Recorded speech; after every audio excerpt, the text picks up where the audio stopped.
Vanessa, marketing lead at Adena, and you're listening to The Beauty Curtain. This is the podcast that draws back the curtain on the beauty and personal care industry. And today we're talking to Kiyaan Bui, our very own ingredient specialist here at Adena, on the medicalization of beauty trend and scientific breakthroughs in the industry. So welcome, Kiyaan. Hi, thank you for having me. Of course. So first, I would love to start off with, what is an ingredient specialist here at Adena?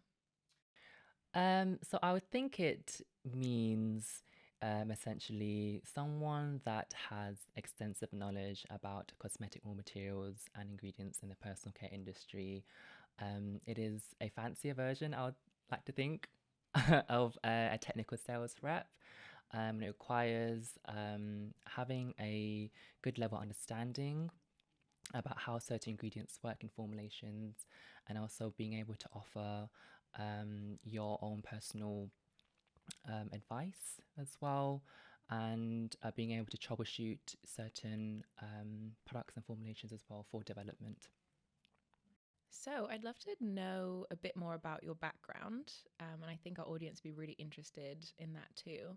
So, tell me a bit about how you got into cosmetics.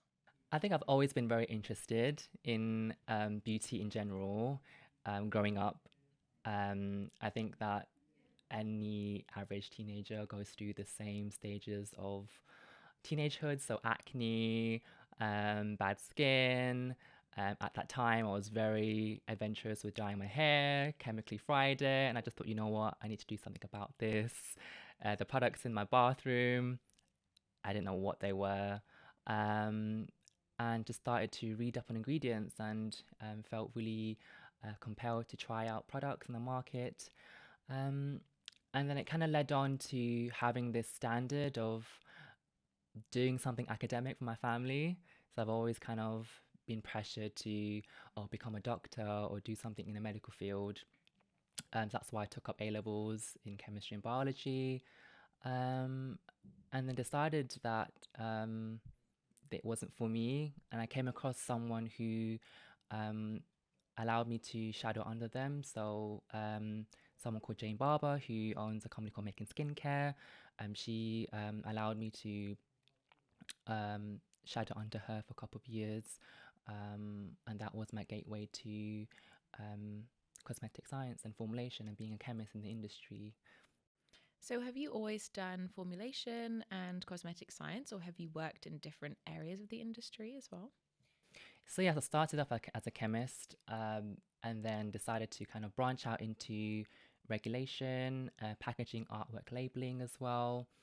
I did that for a couple of years, and decided that during the pandemic, I decided to go into my master's. I hope to branch out into something a bit more um, out of the industry, and came across this role at Adina. And I've always wanted to delve into technical sales, because I thought that it's always quite useful for someone in the industry to have different parts of um, experience in different parts of the industry, especially when you're so exposed to it. It helps to be able to transfer your experiences to one area to another. And yeah, now here I am. Yeah. So, how did you find Adena? I actually came across this job on LinkedIn. And funnily enough, I used to um, talk to Bajili and Will when I was formulating, and Bajili used to look after my account. And so I saw this post and decided to kind of reach out to them. Um, and having kind of the experiences of Adina's portfolio anyway, um, and knowing generally how friendly and welcoming they are, decided to go for it. Well, I'm glad that you did. And how long has it been now? It hit 2 years 2 weeks ago, 3 weeks ago, at the Adena Trends event. Oh, congratulations on your 2-year Adeniversary. I guess what have been maybe some of the highlights, or what's a highlight of your time here? I think staying in the sales team permanently, I was only meant to be covering Bijali when she was on maternity leave for a year.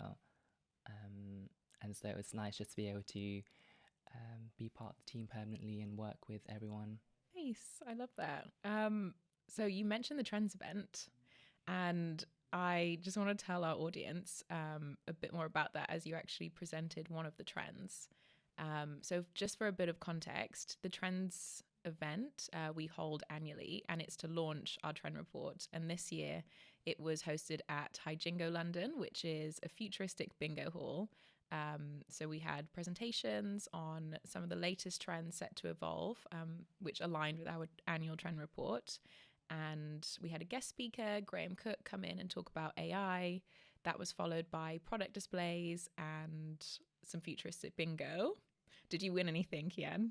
Unfortunately not, but it was just the participation that is key. Exactly. So, Kiyaan, how was that experience presenting at the Trends event? It was lovely to see everyone again. I think it was a great experience overall. The venue was amazing. I think you and Barry did an amazing job at finding the venue and organizing it. And yeah, it just a great turnout. The customers were really receptive to it as well. And overall, can't complain. It was just lovely to be able to kind of touch base with everyone again and also showcase what we've been working on this year as a team. Nice. You did an excellent job presenting, I have to say. So I would love for you to kind of tell us, what were you presenting? What was the trend, and what does the trend mean in general? So in a nutshell, Big Science tackles kind of demystifying some of the questionable advice that's on social media and online. So really talking about consumers being more aware about the changes in the industry and what they're being fed by companies. And also it delves into kind of what companies are working behind the scenes. So some of the latest works, some of the latest technologies as well. And also not just in the beauty industry, but expanding out of it as well and thinking long term and smarter ways of working to ensure that we still have the resources, or if not better resources, in the future. Coming back to consumers, you mentioned that they are expecting maybe more transparency, more information about products, they're educating themselves. Why is that shift happening? I think it's because of the fact that there is such a vast majority of amount of information online now, and we have access to websites, different journals, different resources for anyone just to kind of read up on. And now that consumers are becoming more curious than ever, wanting to kind of understand the science behind beauty products, the ingredients, there is a need to educate consumers and making sure that they are receiving the right kind of information. So, is it twofold? Are customers kind of trying to obtain information, and then brands are also trying to provide more, or is this one way? I think it goes both ways. I think that consumers are finding their own resources and interpreting resources that they are reading up on, or being received by brands, or information online by certain people, and putting their own twist to it. But equally, I think also brands have a responsibility as well, and how they choose to brand their products, what they choose to put the information out there in terms of certain ingredients. So I think it works both ways. So, what are some of the ways that consumers are obtaining this information? So some of the ways that which I can see online are through cosmetic chemists, expert influencers online. So cosmetic chemists, like I said, like making skincare, the Eco Well, Lab Muffin as well. You have all these professionals who have had extensive experience in the industry and sharing their content online.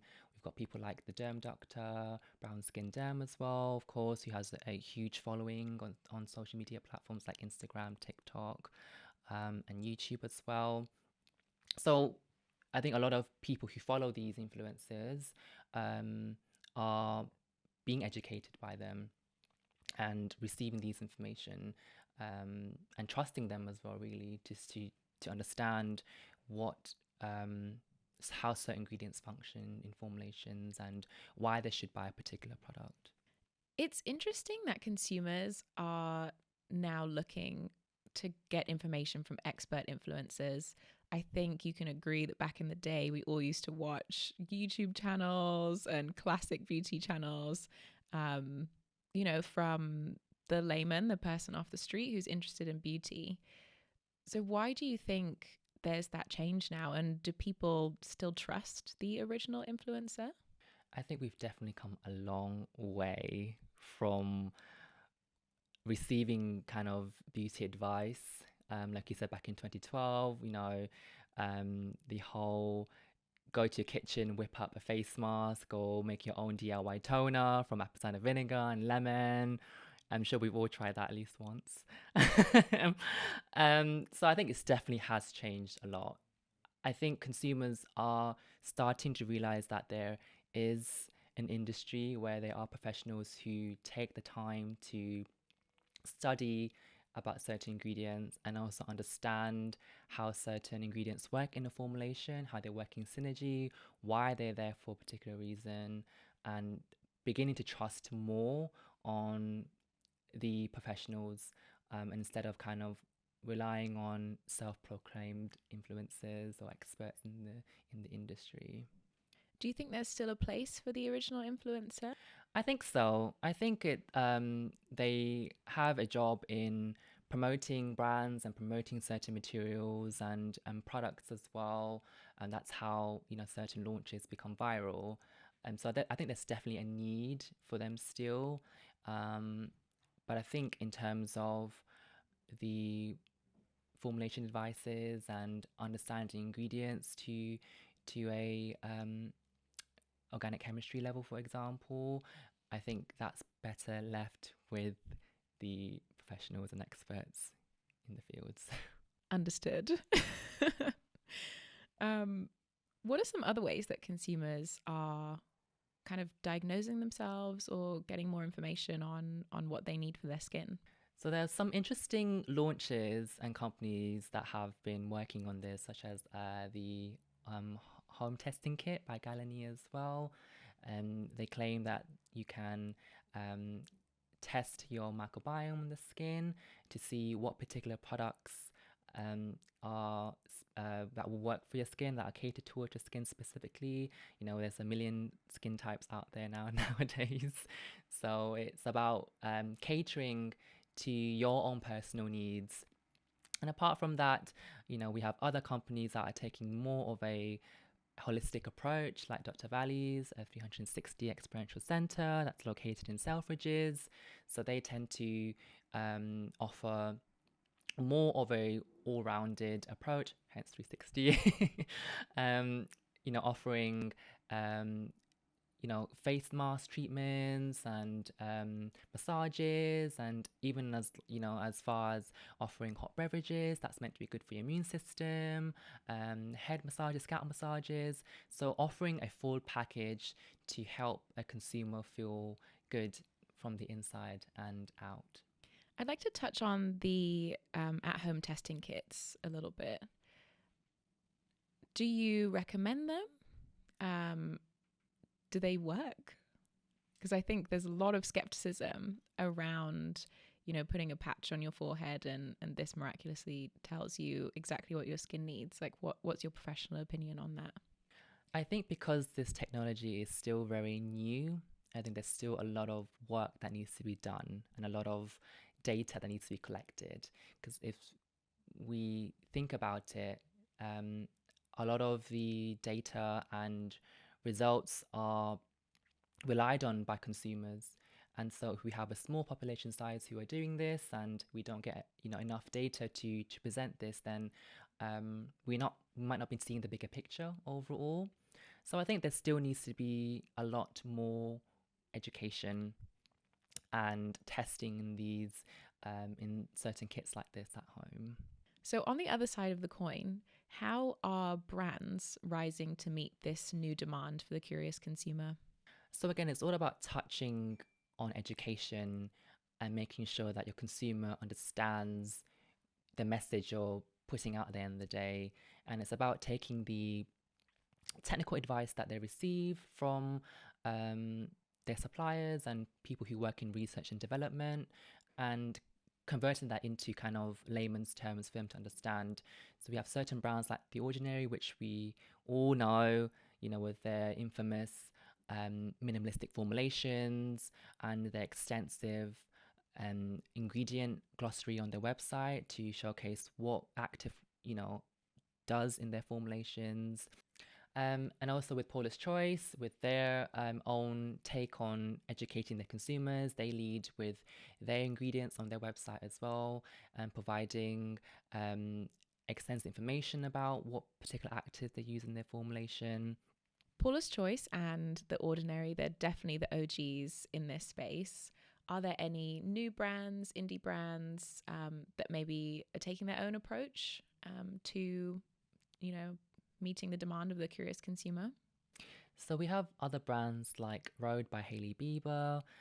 They publish their cosmetic chemist on their website. So really giving credibility where it's due, and also kind of helping the consumer to understand the steps in helping to launch and develop a product, and also educating consumers in a way of what a cosmetic chemist is.